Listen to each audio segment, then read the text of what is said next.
At the Range is brought to you by Davidson's Gallery of Guns.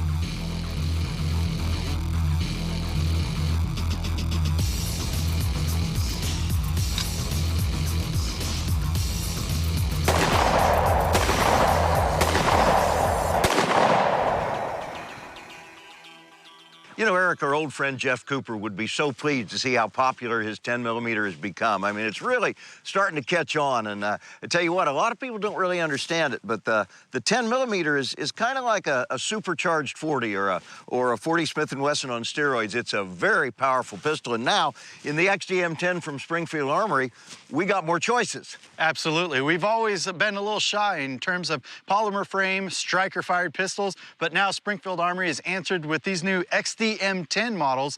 I'm holding the 5.25-inch barrel version. This is the 4.5. And you've got the 4.5. Yeah, and these were your cover guns in December, right? These are the very same cover guns. Yeah. So, yeah, and they proved to be excellent pistols, perhaps one of my favorite guns introduced all year.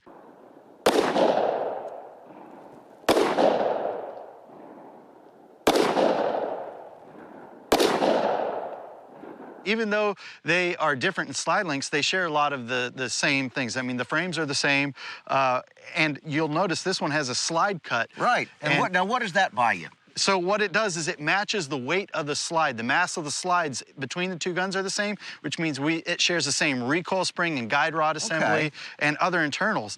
However, this does have a couple of unique features, such as the rear adjustable sight. No dots on it, but elevation and windage adjustable, even though both pistols have red fiber optic sights, which pop. Well, and the 4.5 has a 3-dot sight, but it's drift adjustable only. So really kind of depends on what you want to do with the pistol. The 4.5 is going to be a little easier to carry. It's going to be a little faster to get into action.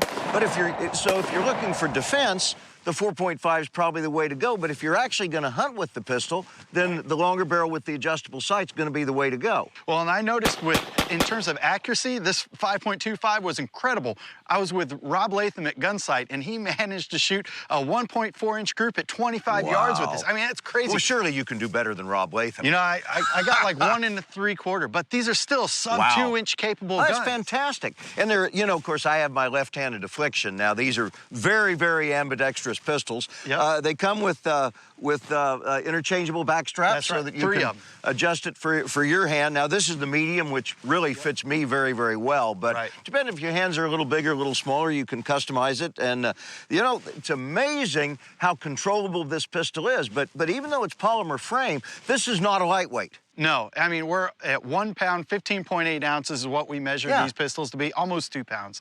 But that weight actually helps with recoil management and recovering our sight from shot to shot. And what I like about the 5.25 especially here is having that weight a little farther forward actually kind of acts as sort of a balance out there for me when I'm shooting quickly.